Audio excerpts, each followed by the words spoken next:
Cold doesn't even begin to describe it. I've tried for 37 years to find words that capture what it was like at the Chosin Reservoir in November and December of 1950. But there aren't words. Cold is what you feel when you forget your jacket.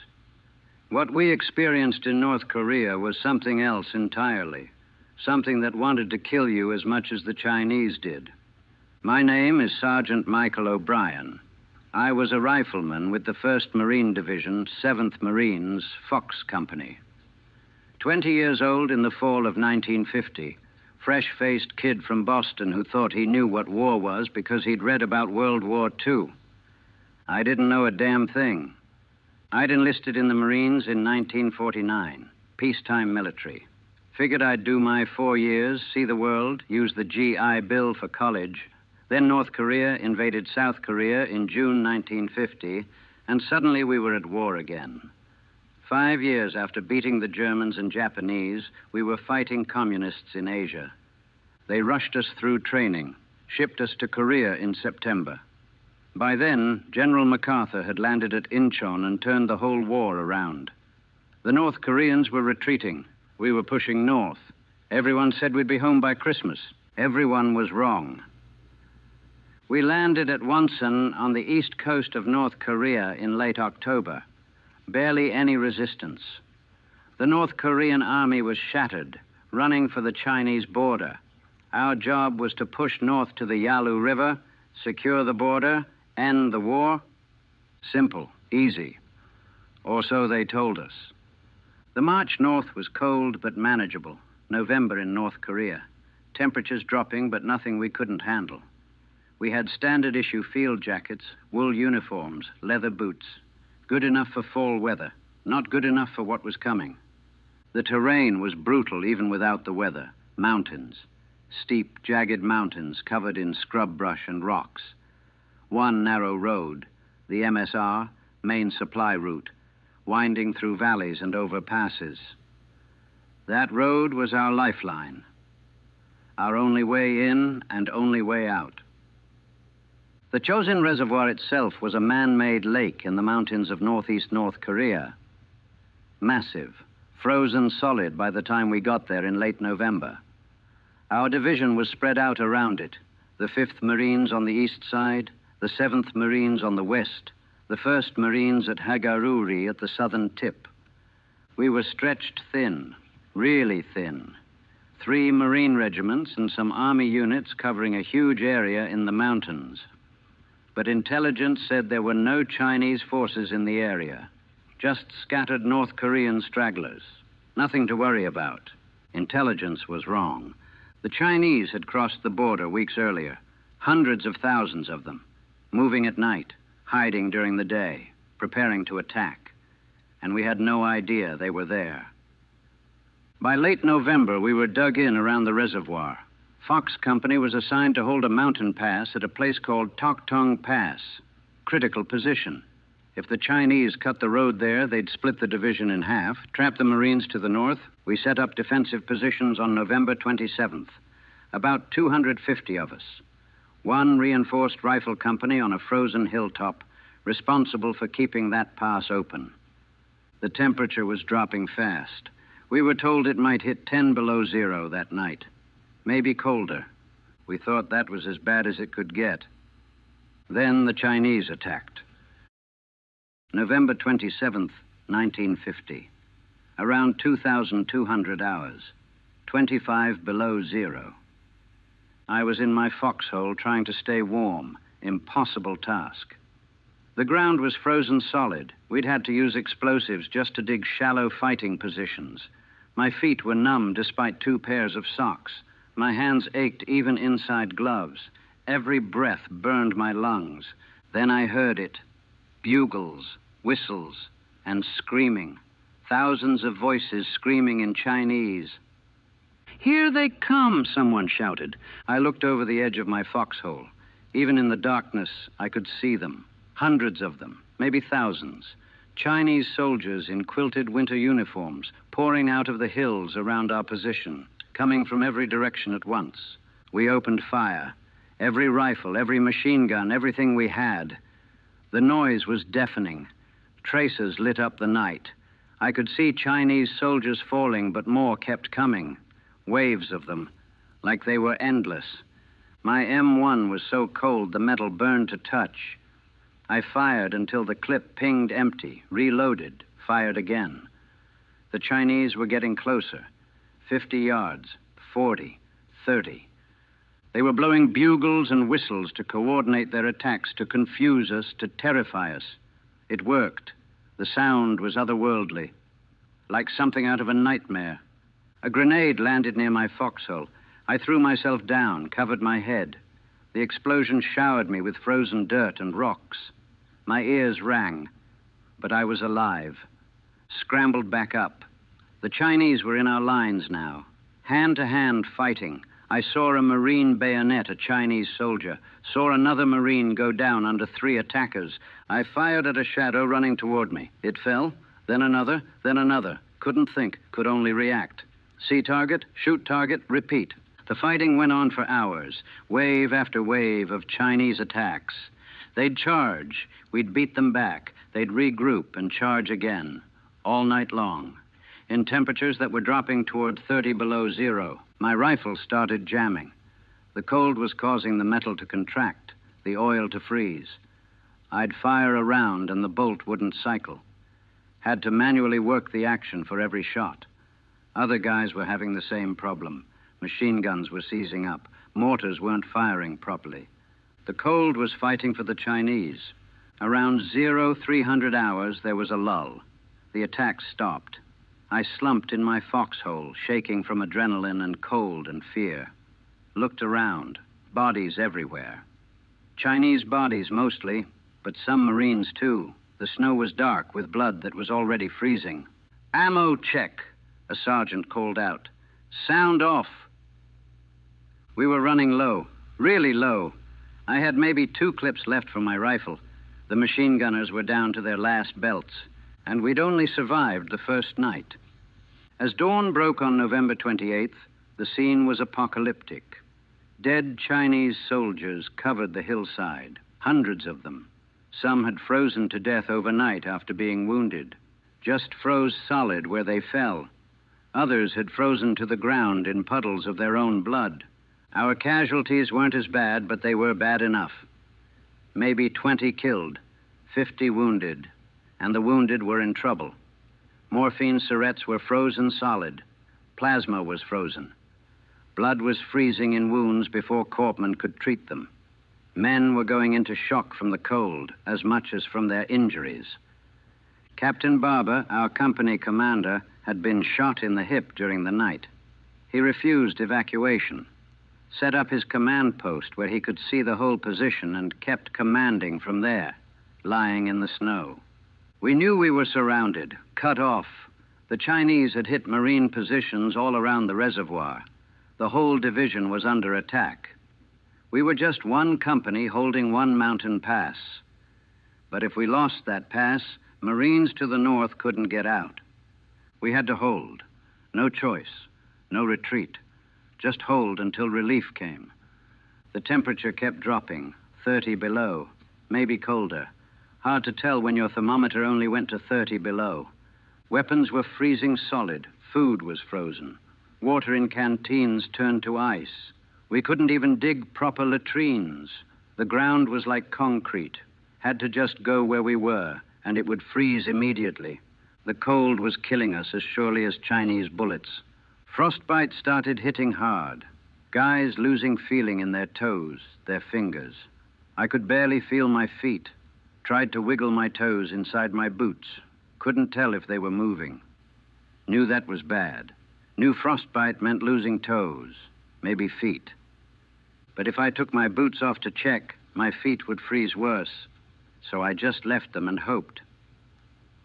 That second night, November 28th, the Chinese came again. Same as before. Bugles, whistles, screaming. Thousands of them attacking our position from all sides. We fought them off again, barely. 5 days might as well have been 5 years. Wasn't sure we had 5 hours left in us.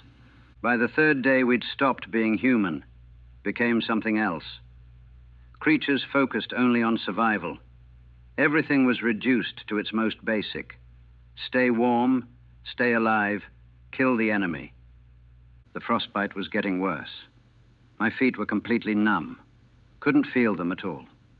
Knew that was bad. Knew I was probably losing toes, but there was nothing I could do about it.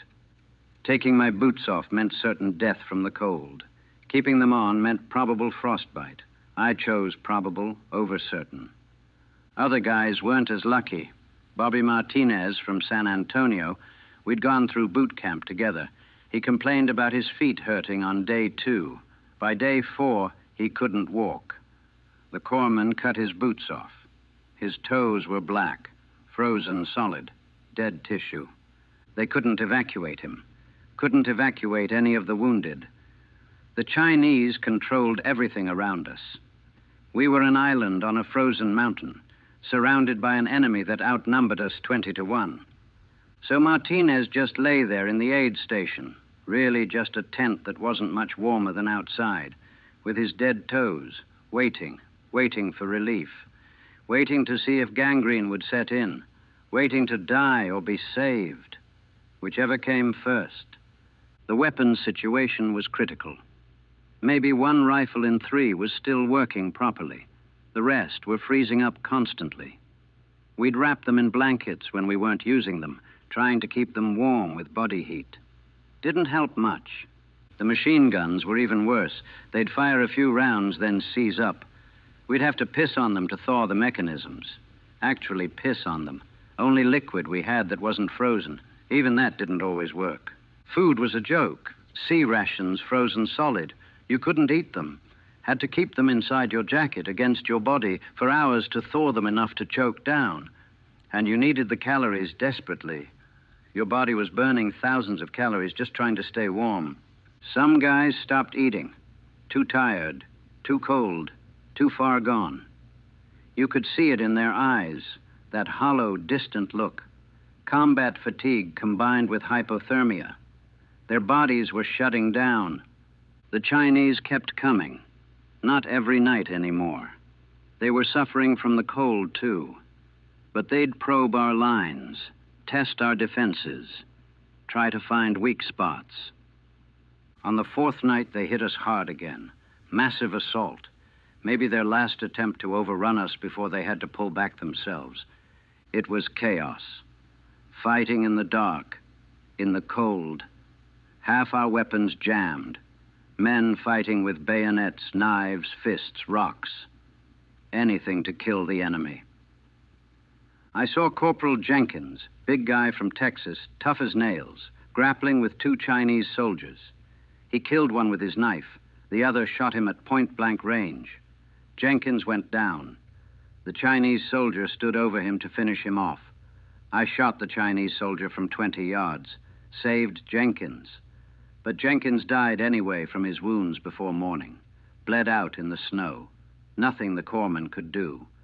We were losing men every night, not just to enemy fire, to the cold. Guys would fall asleep in their foxholes and not wake up, just froze to death. Hypothermia, heart failure. Their bodies couldn't take it anymore. The corpsmen were heroes, working in impossible conditions. No medical supplies, everything frozen. They'd warm morphine syrettes in their mouths to thaw them enough to inject. Would cut uniforms off wounded men with frozen scissors. Would try to stop bleeding with bandages that were stiff as cardboard. Doc Stevens, our senior corpsman, worked non-stop for 5 days straight. Barely slept, barely ate. Just moved from casualty to casualty, doing what he could with almost nothing. Saved dozens of lives. But he couldn't save everyone. Nobody could. The Chinese dead were piled around our position, hundreds of them. We'd use their bodies for cover sometimes, stack them like sandbags. Sounds horrible. Was horrible. But war strips away everything civilized, reduces you to pure survival instinct. The Chinese were suffering too. We could see them during the day, moving in the hills around us. They looked as bad as we did. No winter gear. quilted uniforms that weren't meant for this cold. They were freezing and starving just like us. Some of their casualties would crawl toward our lines, not attacking, just trying to get warm, trying to survive. We'd shoot them. Had to. Couldn't risk it being a trick. Couldn't spare medical supplies on enemy wounded when our own guys were dying. War doesn't leave room for compassion. By day 5, I'd stopped feeling much of anything. Not the cold, not fear, not hope. Just existed. Mechanical, point rifle, pull trigger, reload, repeat, stay in foxhole, don't think, don't feel, just survive. I'd stopped counting how many Chinese soldiers I'd killed. Stopped seeing them as people. They were just targets, threats, things to eliminate. Had to think of them that way. If you thought of them as human, as kids with families who'd been sent to this frozen hell just like us, you'd break. Some guys did break, just stopped functioning. Would sit in their foxhole staring at nothing, not responding to orders, not fighting, just gone. Their bodies were there, but their minds had checked out. Captain Barber kept us together, despite his wound, despite the cold, despite everything. He'd crawl from position to position, checking on his men, encouraging them, making sure they stayed in the fight, leadership under impossible conditions. On December 1st, we heard something. Engines, vehicle engines, coming up the road from Hagaruri. Relief was coming. A company from the 2nd Battalion, 7th Marines, had fought their way through the Chinese lines. Tanks, infantry, supplies. They'd come for us. I didn't believe it at first. Thought I was hallucinating. The cold does that. Makes you see things, hear things. But then I saw them. Marines, real Marines, coming up that frozen road. When they reached our position, I just stood there, couldn't process it. We'd survived. We'd actually survived. But looking around at what was left of Fox Company, the dead, the wounded, the frostbitten, I wasn't sure survival was the right word. We'd held that pass for 5 days, held it against impossible odds, against the Chinese army and the Korean winter. 240 Marines had defended Toktong Pass. By the time relief arrived, only 82 of us could still walk. The rest were dead or wounded or so frostbitten they had to be carried out. We'd won. We'd held the pass. The Marines trapped to the north could now retreat south through the position we'd defended. But winning felt like losing. Felt like we'd all died on that frozen mountain, and some of us just hadn't stopped moving yet. Relief didn't mean the end. Just meant we joined the larger fight to survive. The entire 1st Marine Division was surrounded at Chosin. 20,000 Marines and Army units trapped in the mountains. The Chinese had us cut off on all sides. 120,000 Chinese troops against our 20,000. The only way out was to fight our way south, 78 miles from Udamni through Hagaruri to Kotori to the coast. 78 miles of frozen mountain roads through enemy territory. They called it a retreat. General Smith called it advancing in a different direction. Semantics. We were getting the hell out before we all died. They loaded the wounded onto trucks. Those who could still fight, including me, despite my frostbitten feet, formed defensive perimeters around the convoy. We'd move during the day, fight at night, then move again. I got issued a new rifle. My old one was completely frozen, beyond repair. The armorer just shook his head when he looked at it. "Surprised this thing fired at all," he said. The new rifle worked better, for a while.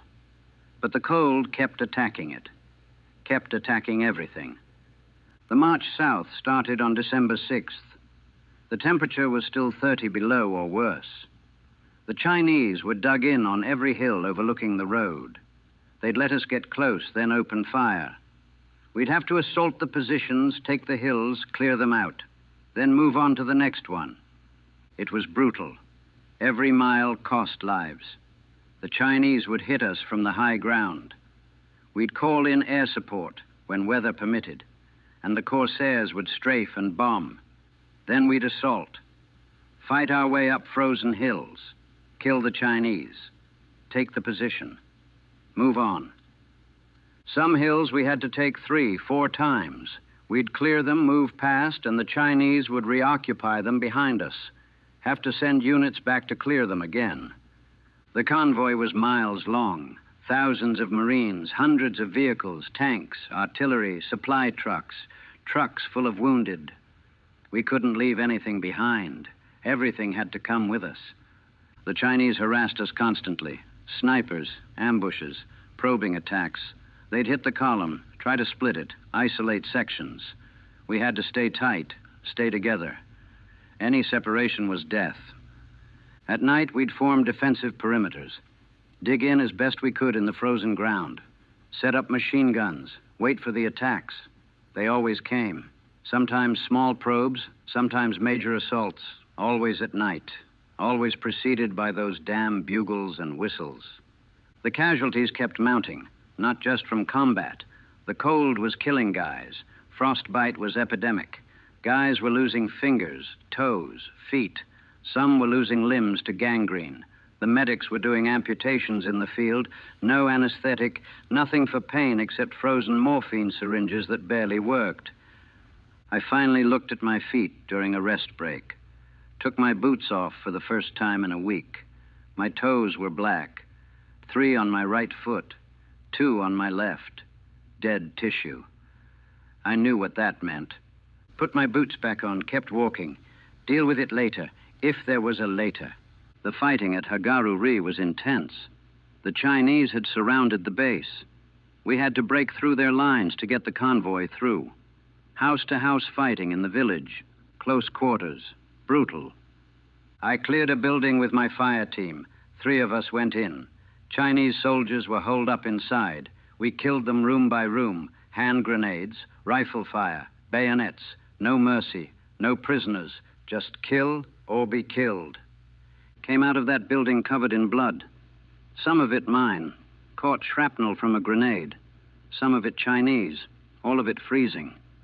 A corpsman patched me up, slapped a bandage on, gave me some sulfur powder, sent me back to my unit. Wasn't worth evacuating. Walking wounded stayed in the fight. Only the critically wounded got on the trucks. The march continued, day after day, fighting, marching, freezing, dying. At Kotori, the Chinese had blown a bridge, a critical bridge over a gorge. Without it, the convoy couldn't get through. Vehicles couldn't cross. The wounded couldn't be evacuated. Engineers parachuted in bridge sections, built a temporary bridge under fire. Chinese shooting at them the whole time. Marines defending the engineers. The engineers kept working, got the bridge up. We got the convoy across. 1 vehicle at a time. Tanks, trucks, artillery, wounded. Thousands of Marines marching across a temporary bridge over a gorge in sub-zero temperatures while the Chinese tried to kill us. Miracle we made it. The last leg to Hungnam was more of the same. Chinese attacks, defensive fighting, slow, grinding progress. But we could see the end, could see the coast, could see the Navy ships waiting. We made it to the port on December 11th. 2 weeks of fighting through hell. The entire division, or what was left of it, extracted from the Chosin Reservoir. The Chinese had tried to destroy us, had us surrounded, had us outnumbered 6-1, had the weather on their side. But we'd fought our way out, brought our wounded, brought our equipment, even brought our dead, carried them on trucks so they wouldn't be left behind. The official line was that it wasn't a retreat, that we'd completed our mission and withdrawn in good order, that we'd inflicted massive casualties on the Chinese. All true, but it felt like survival, not victory. Felt like we'd barely escaped with our lives. 6,000 Marine casualties at Chosin, killed, wounded, missing, plus thousands more with frostbite. Some units had 90% frostbite casualties. The Chinese casualties were even worse. Estimates said they'd lost 40,000 men, maybe more. Some from our bullets, most from the cold. Everyone lost at Chosin. The only question was how much. We loaded onto Navy ships. They took us to Busan. then to Japan for treatment and recovery. The war would continue. It would drag on for 2 more years. But Chosin was over. We'd survived it. Barely. My breaking point came in the hospital in Japan. They'd gotten us off the ships in Busan, sorted us by severity of injuries, and evacuated the worst cases to Japan. I was in that group. The frostbite was severe. 5 toes gone, parts of 3 fingers. My ears were damaged. My face was scarred from frostbite. But I was alive. That's what they kept telling me. You're alive. You're lucky. You survived, Chosin. Lucky. That word again. They put me in a hospital ward with other Chosin survivors. Rows of beds filled with Marines who'd lost parts of themselves on that frozen mountain. Some literally, amputated limbs, missing fingers and toes. Others figuratively. The 1,000-yard stare, the trembling hands, the nightmares. The surgery to remove my dead toes was routine. They'd done hundreds of them. The doctor explained it matter-of-factly. The tissue is necrotic, dead. We have to amputate to prevent gangrene from spreading. You'll walk again. Might have a limp, but you'll walk. I just nodded, didn't care. Toes seemed like a small price to pay for surviving. They operated on December 15th, put me under. When I woke up, my feet were bandaged, throbbing. The pain was sharp and constant. They gave me morphine. Real morphine, not frozen syrettes. It helped with the physical pain. Didn't help with anything else. That night, I had my first real nightmare. Not the half-awake terror of combat. Real deep sleep nightmares. I was back at Toktong Pass, in my foxhole. The Chinese were coming, thousands of them. I was trying to fire my rifle, but it kept jamming. The bolt wouldn't move, frozen solid. They were getting closer. I could see their faces, could hear the bugles, could feel the cold. I woke up screaming, thrashing in my hospital bed, tore my IV out. The nurses had to restrain me, hold me down until I realized where I was, that I wasn't in Korea, that I was safe. But I didn't feel safe. Felt like I was still there, still on that mountain, still freezing, still fighting. The nightmares came every night after that. Same dreams, different variations. Always cold, always fighting, always watching friends die. Bobby Martinez was in the bed next to mine. He'd lost both feet, above the ankle, gone. He was 20 years old, and he'd never walk normally again. Never run, never dance with a girl, never do any of the things 20-year-olds should do. He didn't complain, didn't cry, just lay there staring at the ceiling, silent. Whatever had broken inside him at Chosin, the surgery hadn't fixed it. One night, around 0300 hours, I heard him crying. Quiet sobs, trying not to wake anyone. I pretended to be asleep. What could I say? What comfort could I offer? We'd survived. That was supposed to be enough. That was supposed to make everything okay. But it wasn't enough. Surviving wasn't the same as being whole, wasn't the same as being okay. A chaplain came by every few days, tried to talk to us, tried to give us comfort, told us that God had a plan, that we'd survived for a reason, that we'd been tested and proven worthy. I didn't want to hear it, didn't want to talk about God's plan. What plan involved 18-year-old kids freezing to death on a Korean mountain? What plan required Corporal Jenkins to die bleeding in the snow? What purpose did Martinez's feet serve by being amputated? The chaplain meant well, but there are some questions that don't have good answers, some pain that faith can't ease. They started showing us training films, rehabilitation exercises, how to walk with missing toes, how to use prosthetics, how to adjust to our new normal. New normal. Like there was anything normal about what we'd been through, anything normal about what we'd become. I watched guys in the ward deteriorate. Not physically. The doctors were good, The treatment was effective, but mentally, emotionally. The strong Marines who'd held Toktong Pass were becoming hollow shells, going through the motions, following orders, but not really there. A private from Fox Company, kid named Dawson, who'd been in the foxhole next to mine. He tried to kill himself in the bathroom, cut his wrists with a razor blade. They found him in time, patched him up, put him under observation. He told me later why he'd done it. "I can't stop seeing them," he said. "The Chinese we killed. Their faces. They're always there. Every time I close my eyes, I understood. God help me, I understood completely." The Marine Corps didn't know what to do with us. We were heroes, survivors of the legendary Battle of Chosin Reservoir. They wanted to pin medals on us, get us in front of cameras, use us for recruiting. But we were also broken, damaged. Not the clean, heroic image they wanted to project. So they patched us up as best they could and quietly sent us on our way. Medical discharges for most. Disability pensions. Thanks for your service. Good luck with the rest of your life. I got my discharge papers in February 1951. 3 months after Chosin. They gave me a Purple Heart, a citation for bravery, and a check for disability compensation.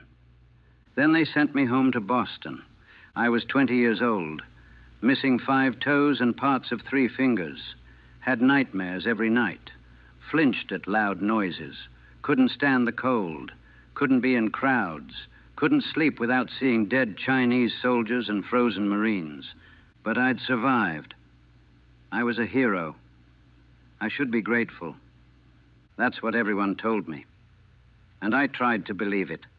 But standing on that frozen mountain, watching my friends die, killing men I didn't hate, losing pieces of my body to frostbite, none of that felt heroic. It just felt like hell. And hell doesn't let you go just because you survive it. Hell comes home with you, lives in your nightmares, hides in every cold winter night, waits in the spaces between heartbeats. I'd left Korea, but Korea never left me, and it never would. It's 1987 now, 37 years since Chosin. I'm 57 years old. I live outside Boston, small house, quiet neighborhood, work as a mechanic at a garage. Turns out you can work on cars pretty well, even with missing toes and shortened fingers. Got married in 1955. Wife's name is Patricia. Good woman, patient, understanding. We have 3 kids, all grown now, 2 grandchildren. From the outside, I look like any other middle-aged veteran. Got through the war, built a life, normal American success story. But Chosin never left me. The physical scars are obvious. I walk with a limp, always will. The missing toes throw off my balance. Cold weather makes it worse. The scar tissue aches. The stumps hurt. Every winter is a reminder. My hands are scarred. The shortened fingers don't work quite right. Can't make a proper fist. Can't grip things as well as I used to. Small disabilities, manageable, but constant reminders of that frozen mountain. My ears are damaged from frostbite, lost some hearing. Wear hearing aids now. Young people think it's just old age. It's not. It's Korea. It's always Korea. But the invisible scars are worse. I can't stand the cold. Can't tolerate it at all. When winter comes, I'm inside as much as possible. Keep the heat turned up. Wear layers, even in the house. Patricia jokes about it, says I'm always cold. She doesn't know why. Doesn't know that cold means death to me. That every winter night I'm back on that mountain, feeling my body shut down, watching men freeze. I've never told her about the nightmares. They're less frequent now, maybe once a month instead of every night. But they're still vivid, still the same images, bugles and whistles, Chinese soldiers charging, the cold burning my lungs, Bobby Martinez's blackened toes, Corporal Jenkins bleeding in the snow, I wake up sometimes and I'm back there. Takes me minutes to remember where I am, when I am, that it's over, that I'm home, that I'm safe. Except I'm never really safe, never really home. Part of me is still at Tok Tong Pass, will always be at Tok Tong Pass, frozen and fighting and dying one day at a time. I don't talk about the war much. People ask sometimes, veterans' organizations, my kids when they were younger, occasionally someone who learns I was at Chosin. They want war stories, want to hear about heroism and brotherhood and the legendary Marines stand against impossible odds. I give them sanitized versions. Talk about the cold, the Chinese attacks, how we held the line. Leave out the parts about killing that Chinese kid in hand-to-hand combat. Leave out watching friends freeze to death. Leave out the smell of gangrene and the sound of men screaming as doctors amputated frostbitten limbs without enough anesthetic. Leave out everything that matters. There was a reunion in 1975, 25th anniversary of Chosin. The Chosin few, we call ourselves. The ones who were there, the ones who survived. We get together sometimes, share memories, check in on each other. I went to the reunion, saw guys I hadn't seen in 25 years. We shook hands, hugged, talked about what we were doing now, jobs, families, life after Chosin. Nobody talked about Chosin itself, not really. We'd make references, mention the cold, talk about Captain Barber's leadership, reference specific incidents in vague terms. But the real stuff, the killing, the dying, the terror, the cost, we kept that to ourselves. Some things you can only share with people who were there. And even then, sometimes, especially then, you don't talk about it. Because talking about it makes it real again, brings it back, opens wounds that never quite healed. Bobby Martinez was at that reunion, in a wheelchair. His prosthetics worked well enough for short distances, but for long events, he used the chair. He'd gotten married, had kids, worked as an accountant, built a good life despite everything. We talked for a few minutes, surface stuff. Then, before he wheeled away, he said, "You ever wonder why us?" "Every day," I told him. He nodded, understood. We both carried the same question. Why did we survive when so many others died? What made us special? What made us worthy? There's no answer, just random chance, just luck. Bad luck to be there, good luck to survive.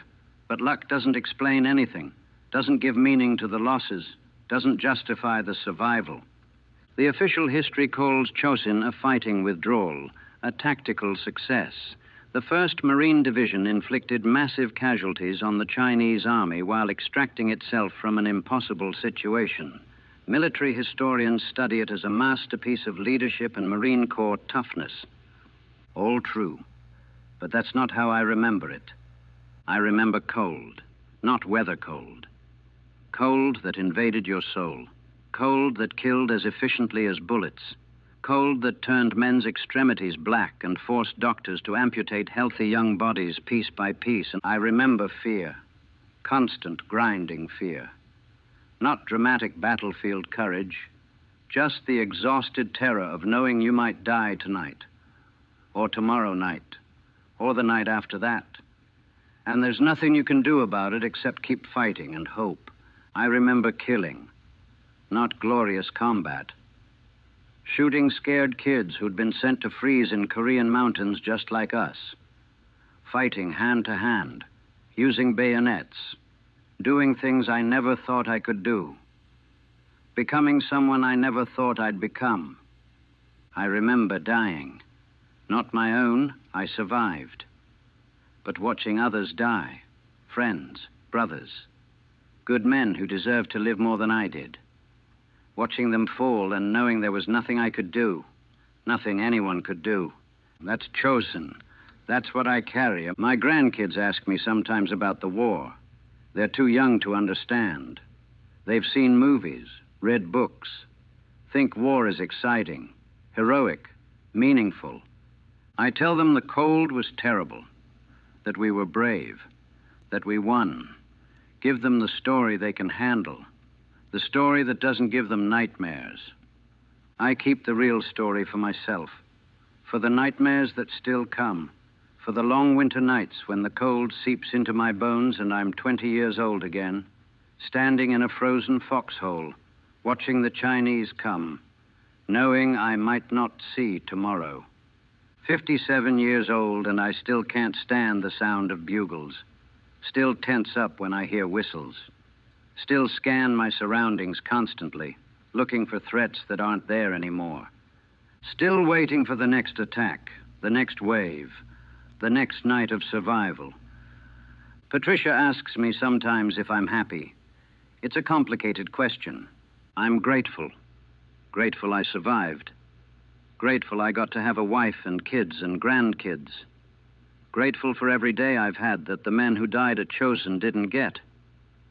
But happy? I don't know. How can you be happy when you carry ghosts? When you remember things that won't let you rest? When part of you died on a frozen mountain in Korea and never came back? The Marine Corps calls us the Chosen Few, survivors of one of the toughest battles in Marine Corps history. They're proud of us. We should be proud of ourselves. And maybe we are, in some way. Proud we held the line. Proud we didn't break. Proud we brought our wounded and our dead and refused to leave anyone behind. But pride and trauma aren't mutually exclusive. You can be proud of surviving hell while still being haunted by it. Can honor what you did while mourning what it cost. Can be a hero to others while feeling broken inside. 37 years later, and I still see their faces. The Chinese soldiers I killed. The Marines who died. Bobby Martinez's blackened feet. The frozen bodies stacked like cordwood. 37 years later, and I still feel the cold. Not the weather. The other cold. The cold that lives inside you. The cold that reminds you that you were in hell once and somehow walked out alive. But you never really leave hell. You just learn to live with having been there. Learn to function around the memories. Build a life in the spaces between the nightmares. The Korean War is called the Forgotten War now, sandwiched between World War II and Vietnam. Nobody talks about it much. Nobody remembers it. The history books give it a few paragraphs, but I remember. The Chosin few remember.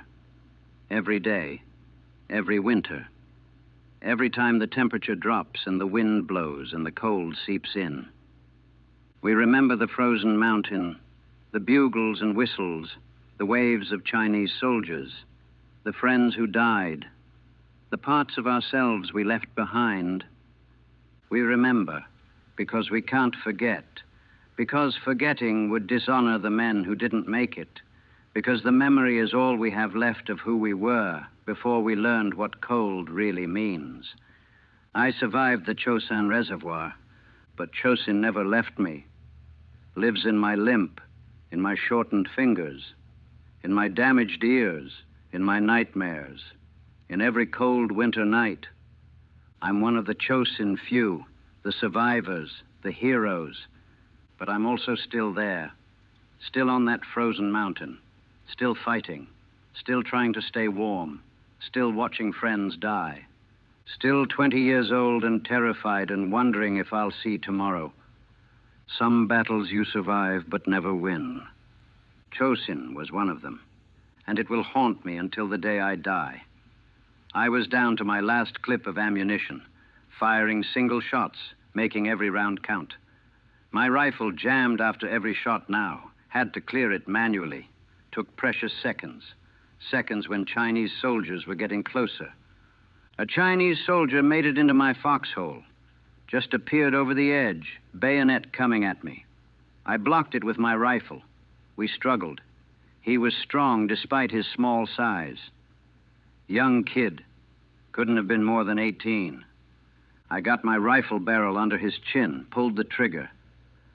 The round went up through his head. He collapsed on top of me. I shoved him out of the foxhole.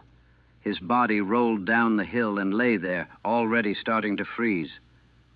I threw up. Couldn't help it. Just emptied my stomach over the edge of the foxhole. Then got back on my rifle and kept firing. That's what it came down to. Kill or be killed. Survive the night. Survive the cold. Survive until morning. We did. Barely. Day 3, November 29th. Still surrounded. Still freezing. Still fighting. And we'd been told it would be 5 more days before relief could reach us.